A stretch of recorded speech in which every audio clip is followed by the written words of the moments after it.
Pembrokeshire is an area of outstanding natural beauty. It is home to many wildlife species, and tourism is an important contributor to its economy. Because of its natural deep water facilities, it is now home to 3 major oil refineries, who are very careful to make sure that their operations impact as little as possible on the local environment. Texaco, like other responsible users of the port, is acutely aware of the potential hazards associated with its business, and has well-rehearsed contingency plans to deal with any emergency. We're getting reports that a 147,000-tonne tanker has run aground in South Wales, and it's said to be spilling oil. In the events that were to follow, these plans were to be well used. Norwegian-owned supertanker has run aground while en route to the Texaco oil refinery. On the night of Thursday, the 15th of February 1996 at 20:15, the Sea Empress, a tanker owned by Sea Tankers Limited, ran aground onto rocks at the mouth of the Milford Haven estuary, and it was time to put the plan into practice.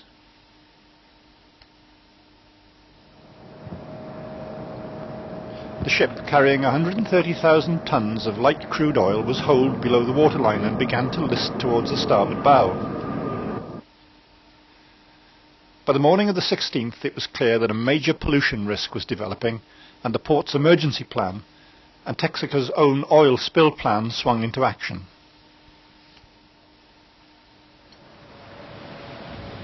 A Joint Response Centre, or JRC, was set up based at the Port Authority building in Milford Haven. Right, on the pollution side, its aim was to bring all the relevant national, local and voluntary organisations together into one coordinated body. There is oil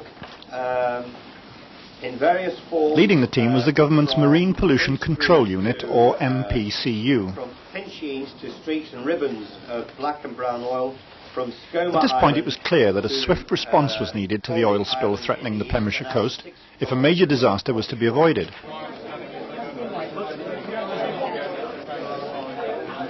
Tomorrow morning it would really pay us to go for a 6 o'clock assemble on site. At Texaco's Pembroke plant, an incident room was set up and soon became the focal point of Texaco's response, drawing on the energy and expertise of many of the plant's personnel. Though the Sea Empress was on the high seas and technically under the jurisdiction of the MPCU, Texaco undertook to assist in mitigating the impact of the incident by mobilising its own on-site oil response team, and also brought in the sortie team made up of Texaco professionals from all over Europe. We want to make sure we're thinking ahead, all right? Not just 3 hours ahead or 4 hours ahead. The Texaco team structure was headed by the plant's Director of Manufacturing, Wayne Clark. A few days, okay? Let's go ahead and put an oversight group in there. Texaco thus far is doing an extremely good job. The response was swift, immediate, and it made a tremendous impact. A massive coordinated effort was now needed to bring all the oil, environmental, safety and wildlife groups together with the local and government agencies to minimise the effect of the incident on the environment. And all this under the direct scrutiny of the world's press. So how was it done? We borrowed one of the Texaco guys. He's coming back to the refinery to pick up link hoses and stakes. The first success was in the pre-planning. Texaco's oil spill contingency plan was complete and exercised well before the Sea Empress went aground. Their expertise and the equipment they needed was immediately available. Okay, Paul Martin's coming down with a 4-wheel drive Toyota pickup. Is that big enough for what we need? Yeah. Safety equipment and trained personnel were on hand. Plant personnel seamlessly switched from their regular jobs to assume new duties as part of the oil spill response group.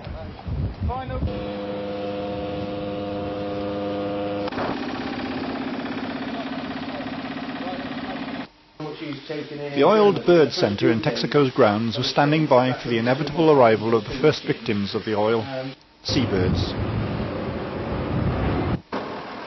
This is the story of the clean-up and the people who made it possible.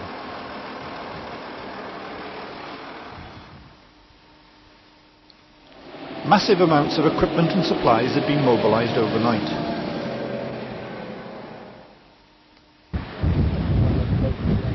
The The oil spill helicopter left at daybreak to survey the haven, but by this time the clean-up teams were already mobilising.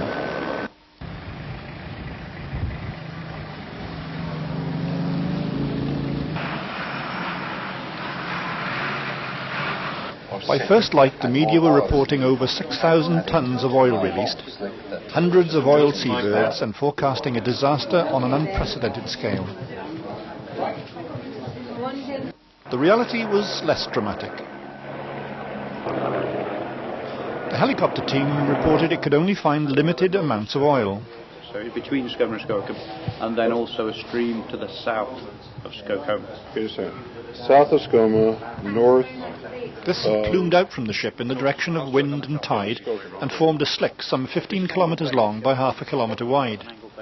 This was confirmed by the plant's environmental health and safety group, who had monitored the beaches during the night.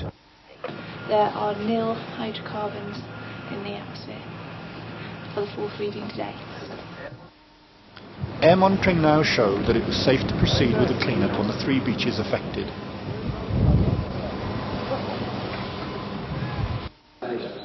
Back in the incident room, details were recorded as they came in, and plans were made to get working groups to the worst hit beaches.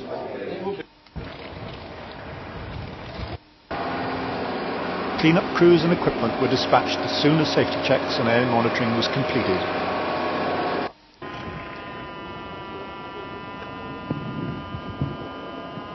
As an added safety precaution, members of the auxiliary plant fire brigade were called in to provide backup for the cleaning crews at every location.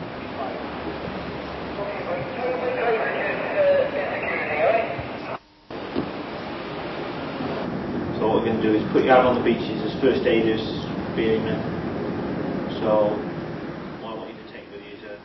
As trained first aiders and BA wearers, these men would be invaluable if an incident arose at the remote spots to which they were assigned. On a radio, we keep in contact with me all day. Now the clean-up began in earnest, with Texaco and other agencies working together towards a common goal.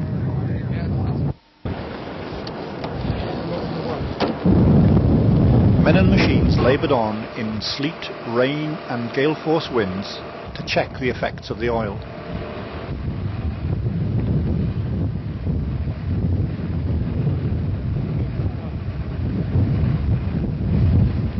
At the clean-up sites, the team's efforts were often frustrated by added problems like the unwanted attention of sightseers and the traffic they generated.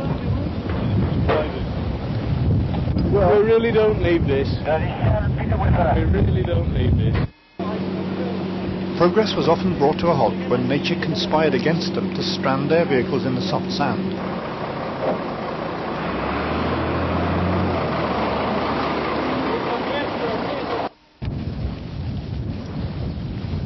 Bagged waste was loaded into skips for removal to registered disposal sites.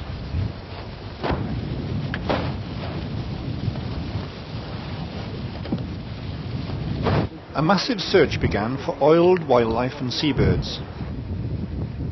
In the first day, only 2 were found, and the media, hungry for a motive copy, was forced to use library footage from the Exxon Valdez incident. We'll get it up, we'll rehydrate it, and we'll give it a quick preliminary wash, get most of this off as quickly as we can.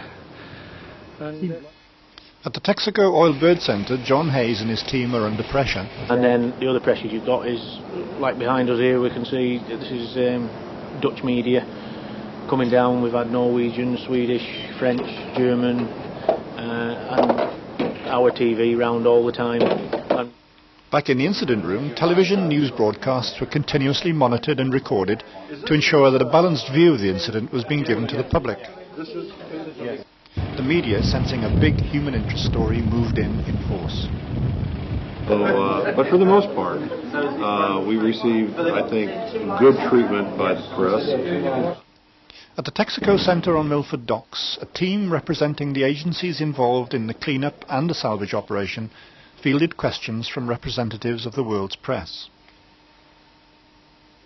The vessel is still afloat, still in the same position, and events are unchanged. Already the Texaco Empress was world news and would stay item 1 on most news broadcasts for another week.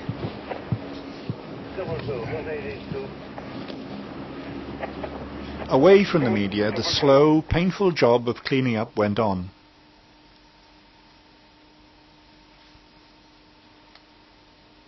At West Angle Bay, a particularly sensitive site, the major part of the cleanup was done by hand, with machines being used only to remove the collected oil.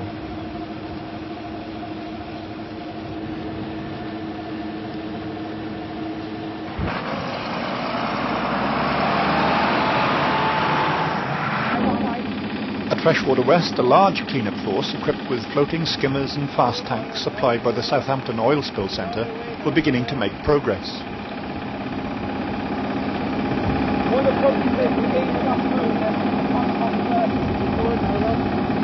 Four-wheel drive tractors and vacuum bowsers hired in at short notice collected the recovered oil and took it back to the refinery for disposal.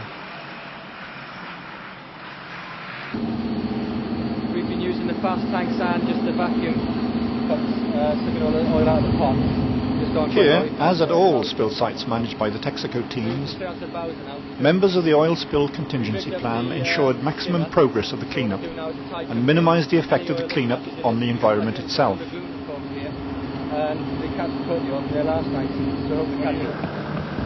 Safety assessments were made to ensure that the cleanup crews would not be in any danger from the pollution products. And masses of protective clothing and safety equipment taken to the work sites. The painful task of removing the oil went on slowly but safely.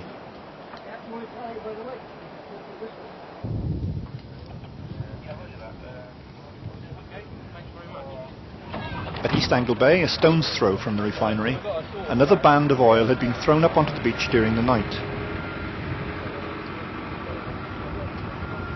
Here, once again, the sensitive nature of the environment demanded special consideration. Discussions were held between the cleanup experts, environmentalists and the Texaco team leaders to try to find an acceptable compromise. In all these matters, the radio system was indispensable, making it possible to deploy men, machines, equipment and supplies with greater effectiveness. Work went on until light failed, but even this possibility had been anticipated, and mobile lighting sets were on their way. Should we put a lighting tower up there? How many have we got? We've got 3. Put one where they gully stuck in there. One where the gully stuck in. Across the water next morning in the Port Authority building at Milford Haven, the Marine Pollution Control Unit was coordinating the response of the authorities and national groups. Morning, Dave. Good morning. Karen, I've just been chatting to you about the helicopter. Cameron should be here by then. Each day the group meets to provide an update of events and to formulate a response. One of the same 15 for the council and the 7 MPCU. Technical group meeting around this table immediately after the close of the JRC. The group's chairman is Mike Hislop. I think you need to expect that for at least the next 48 hours, basically, we're going to be in roughly the same sort of mode we are in here. So this will be largely updating and looking ahead, and then we'll be moving into the ship transfer field. That's assuming the weather doesn't scotch us. Stephen Evans is the chairman of the environmental group. We're already concerned about the impact on marine life of the pollution at West Angle Bay. That's quite severe on the rocky foreshore there. Obviously an incident of this nature, concern about the environment is one of the key issues, and what we've got around this table are the key players in an environmental disaster. Obviously we're just one of the groups in the JRC, and we have a representative from Texaco on our group who's liaising with a technical group who are actually involved with helping to clear up the mess. For 4 hours it's been put up and the environmental group clearly what we're doing and what the ground rules are in that operation.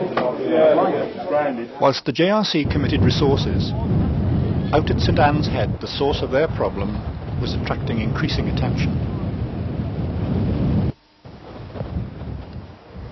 As pumps and equipment were airlifted to the stricken tanker, the media settled in for a long haul.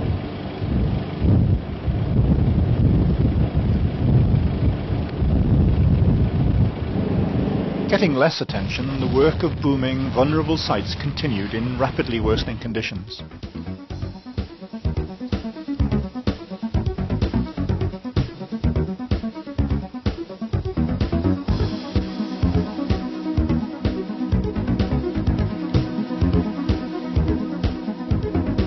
Special equipment was brought in to deal with the difficult terrain.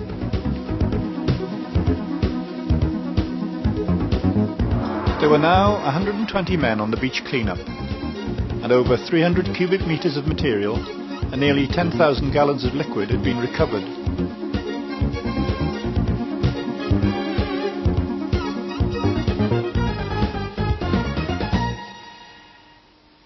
The job of servicing these crews fell in part to Texaco Security Department.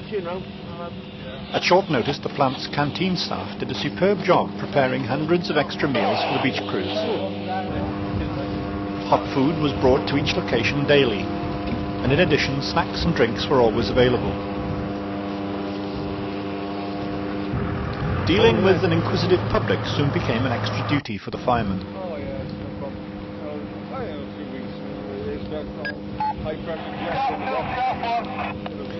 On the beaches, mopping up came to mean just that, with workers having to resort to the most effective methods to achieve their ends.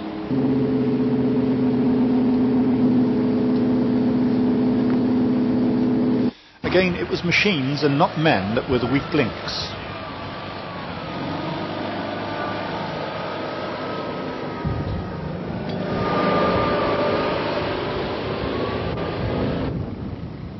Whilst work continued to save the stricken ship, the port authorities strove to keep access to the refineries open.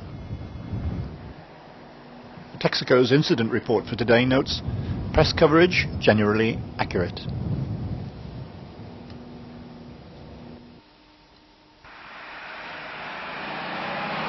At Kilpayson Bay, the spill crews work on after dark, and will be back here tomorrow before first light.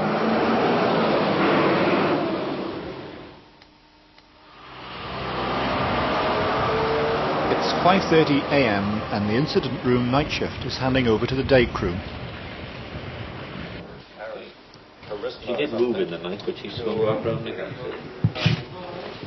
The spill site team leaders are brought up to date on the night's events and are then briefed on the day's work by Stuart Walder. What we have at the moment, luckily, is that as she grounds on the ebb each time, the oil is tending to be released at that time.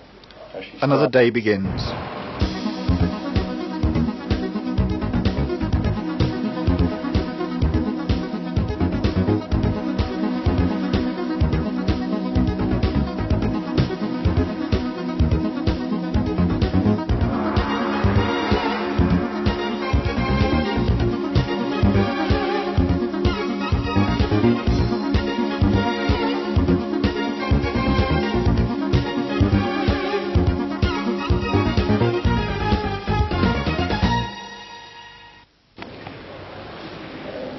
Oil birds were beginning to turn up, but still not in the large number first feared.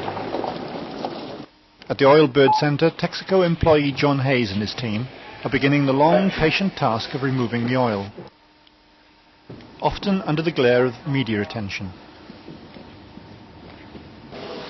These rescued and treated birds will be released when they are well enough and when the danger to them is past. 95% of the birds brought in here survived.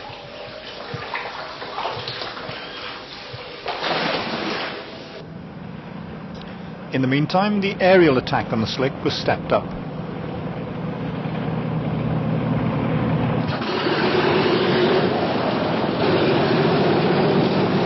Pollution-controlled DC-3 aircraft fitted with spraying equipment were brought in from Coventry and based at Haverfordwest Airfield.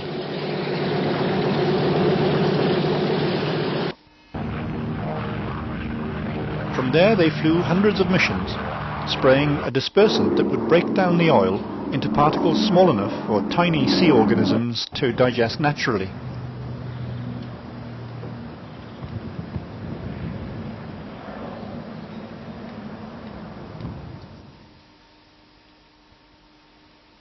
In the Texaco incident room, on-scene commander Wayne Clark kept abreast of developments as the incident unfolded. It's possible to move ships then up to the Up until West Channel? 6 o'clock last night, we were able to continue to move ships on the eastern... After an unsuccessful attempt to refloat the Sea Empress during the night of the 21st of February, it is decided to try again on the 22nd.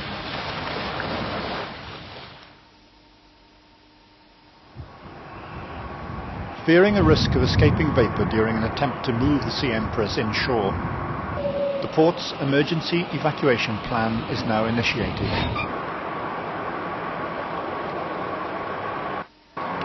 Whilst the emergency services set up control rooms at the refinery, Texaco's environmental staff followed a well-rehearsed drill. How are you?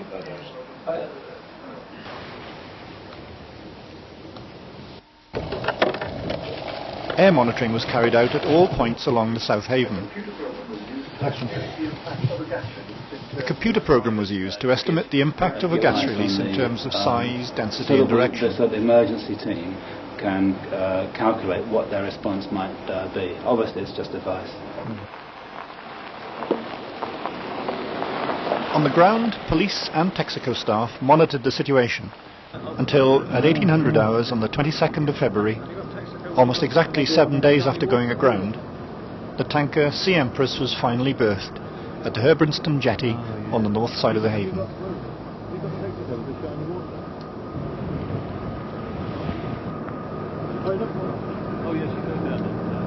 With the tanker safely tied up and the threat of further spills reduced, the final clean-up gets underway.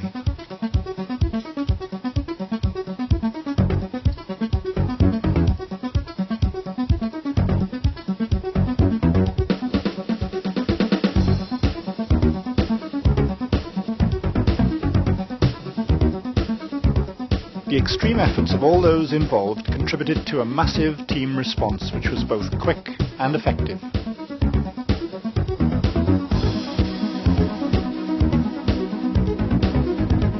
We used our resources of people and equipment safely and efficiently to attain our number one goal, a minimal impact on the environment.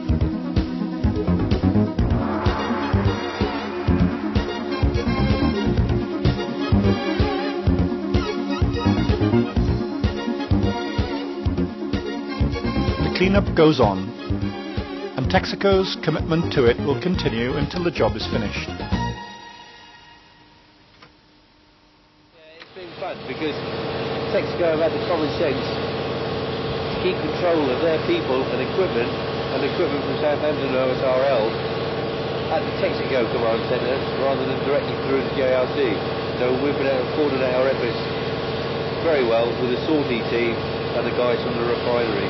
The teamwork's been fantastic with the labourers as well. They seem to have working relationships that have been established over years, so we've really enjoyed their company.